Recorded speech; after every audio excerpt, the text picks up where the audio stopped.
अस्सलाम वालेकुम। मेरा नाम मुश्ताक अहमद है। सड़कों में मैं टुर फिर के मासा वेचता है तो छोटे छोटे बच्चे है। दो मेरिया धियाँ है ने तो एक बच्चा मेरा पढ़ता पाया स्कूले। 500-600 रुपया कमाना है, बड़ी मुश्किल गुजारा होंदा है। मकान किराए का है मेरा।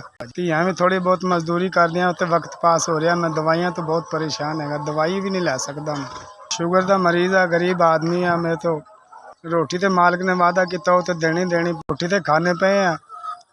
तो शुगर का मरीज़ है, शुगर आई रही है, पिन्नियां दर्द कर दियाँ ने, मैं फिर नहीं सकता। दवाई जोगा नहीं है। हुण कमाना है कि रोटी घर की मुश्किल पूरी हो जाती है। दवाइयां जो कि गुंजाइश नहीं रही। तुहाडे वास्ते दुआ करांगा, मेरी दवाइयां वास्ते मदद करो। मेरी माड़ा बंदा है, मैं आशा वेच के घर बड़ी मुश्किल चला रहा है। मैं दवाई लैण की गुंजाइश नहीं हैगी। मैं हुण कित्थे जावां, की करां। अस्सलाम वालेकुम जी। तुसीं मेरी 5000 की मदद की। अल्लाह पाक तुहानूं बहुता रिज़क देवे। अल्लाह पाक तुहानूं खुश रखे, आबाद रखे। अल्लाह पाक तुहाडी तरक्कियां करे। अल्लाह पाक तुहानूं कामयाब करे। अल्लाह पाक तुहानूं बहुता सारा रिज़क दे। मेरे ते बड़ी मेहरबानी की। अल्लाह दवाइयां लांगा, मैं तुहाडे हक च दुआ करांगा। अल्लाह पाक तंदुरुस्ती करे, तुहाडी तंदुरुस्ती करे। अल्लाह पाक तुहानूं आबाद रखे। अल्लाह पाक तुहानूं इहदे नालों बहुता रिज़क देवे।